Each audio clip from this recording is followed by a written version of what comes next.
नमस्ते। क्या हो अगर हम बीमार ही ना पड़े या फिर हमें डॉक्टर के पास जाना ही ना पड़े? ऐसा हो सकता है? हाँ, बिल्कुल हो सकता है। अगर आपको आयुर्वेद के बेसिक प्रिंसिपल्स, मूल सिद्धांतों के बारे में पता चल जाएगा, तो मेरे जो आयुर्वेदिक टिप्स है, डेली में जो टिप्स देती हूँ या कोई भी बहुत सारे डॉक्टर आपको जो टिप्स दे रहे हैं, उनकी शायद ही आपको ज़रूरत पड़े। आयुर्वेद का मतलब है आयुषः वेदः आयुर्वेदः। इसमें पहले ये जिंदगी कैसे जिए, कैसे खाएं, कैसे पिए, हमारी दिनचर्या कैसी हो, ऋतुचर्या कैसी हो, इसके बारे में जानकारी दी गई है। अगर ये प्रिंसिपल हम फॉलो करते हैं तो हम शायद ही कभी बीमार पड़े, या फिर अगर मैं बीमार हूँ और भले ही मैं एलोपैथिक या फिर होम्योपैथिक, यूनानी, आयुर्वेदिक कोई भी मेडिसिन ले रहा हूँ, तो मैं जल्द से जल्द ठीक हो सकता हूँ। हम्म?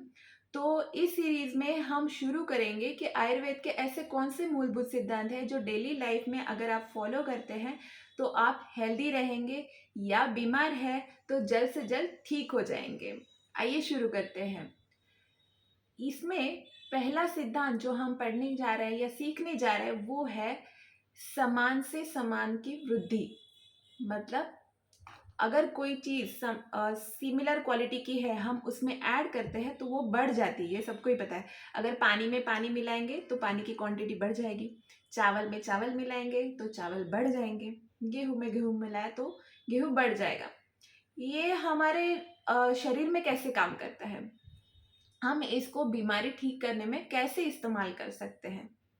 अगर आपकी प्रकृति कफ की है या फिर आपको कोई भी कफ का व्याधि हो गया है, जैसे मुझे सर्दी हुई है, खांसी हुई है, बलगम आ रहा है, या फिर हमें शरीर में वजन बढ़ गया है, डायबिटीज है, ऐसे सारे जो व्याधि है जो कफ की वजह से होते हैं, ये हो रहे हैं और हम कफ बढ़ाने वाला ही खाना खा रहे हैं, तो हमारा कफ कभी भी कम नहीं होगा, बढ़ता ही रहेगा।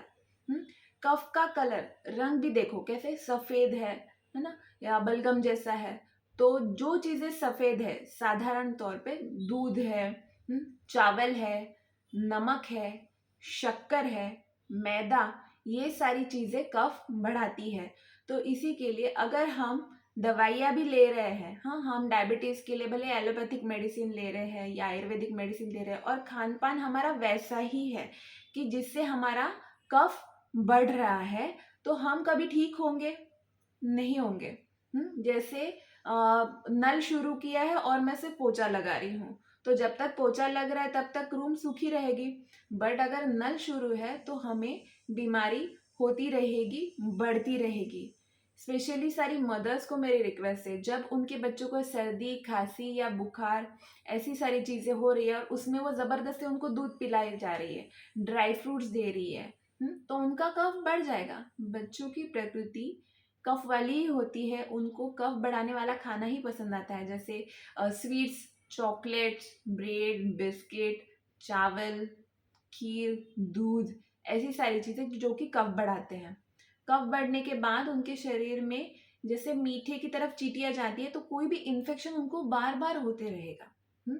तो हमें ये देखना है कि आपके शरीर में अगर कफ बढ़ा बढ़ा गया है तो उसके अपोजिट खाना हमें लेना चाहिए। जैसे ठंडक से कफ बढ़ता है या फिर स्वीट से कफ बढ़ता है, तो हमें गरम गरम खाना, ताज़ा खाना, जैसे मूंग दाल का सूप है, दाल खिचड़ी है, दाल चावल है, पका पकाया खाना, ये हमें लेना चाहिए, ना कि ठंडे फ्रूट है, दूध है जो कफ बढ़ा रहे हैं।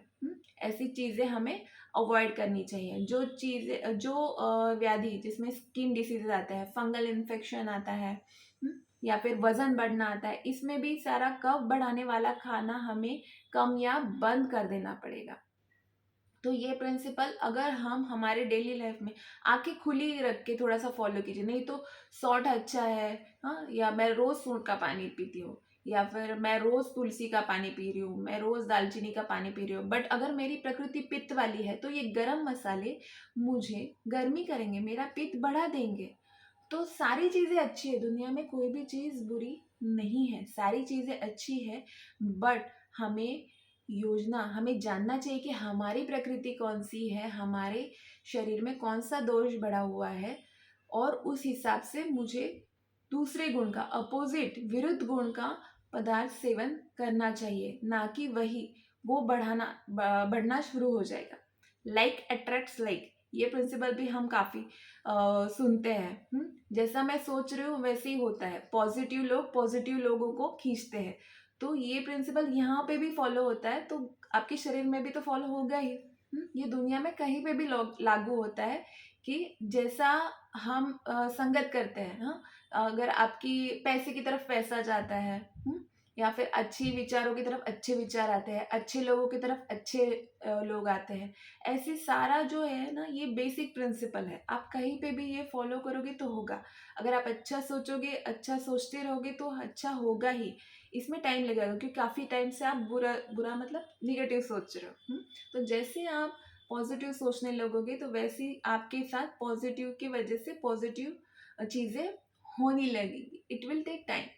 ना कि अगर मुझे सर्दी खांसी हो रही है तो मैं अदरक खाते रहूँ, बट कफ ठीक होने के बाद भी मैं अदरक ले रहा हूँ, तो वो अदरक मुझे मेडिसिन की तरह काम नहीं करेगा, वो मुझे जलन, एसिडिटी ऐसे पैदा करेगा, तो उसके ये साइड इफेक्ट हो जाएंगे। बहुत सारे लोग बोलते हैं कि आयुर्वेद का कोई साइड इफेक्ट नहीं है। दुनिया में अगर खाना भी गलत तरीके से खाओगे तो उसका साइड इफेक्ट होता है पेट बिगड़ जाना, आपका पेट बिगड़ जाएगा, या फिर आपको कोई बीमारी हो जाएगी। हद से ज़्यादा अच्छा होना भी बुरी बात है ना, तो आपका लोग फ़ायदा उठाएंगे।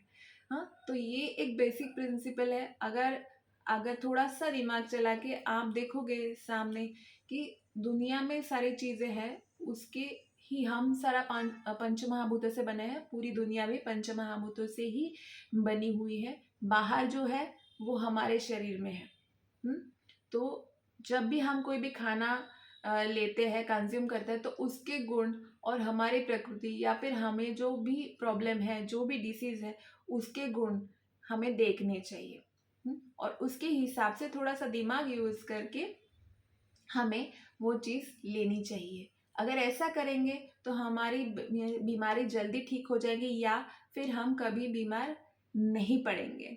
तो आगे की सीरीज़ में हम देखेंगे कि ये जो मैं बात करूँ ना, कफ है, वात है, वायु है, पित्त है, इनके गुण क्या होते हैं, कौन सी चीज़ें इनको बढ़ाती है, कौन सी समान गुण वाली चीज़ें इनको बढ़ाएंगी और कौन सी विरुद्ध वाली चीज़ें इनको कम करेंगी। तो आप भी आपका जो वायु, पित्त या फिर कफ वाला बीमारी है वो ठीक कर सकते हो, या फिर आपकी प्रकृति के अनुसार उन चीज़ों का सेवन कर सकते हो, ताकि आप कभी बीमार ना पड़े या फिर आपकी बीमारी से आप जल्दी ठीक हो जाओ। अगर ये पोस्ट आपको पसंद आई है और ऐसी ही पोस्ट हम बनाएं, ऐसी आपकी इच्छा है, तो प्लीज़ लाइक कीजिए, शेयर कीजिए और हमें फॉलो कीजिए। तब तक के लिए नमस्ते।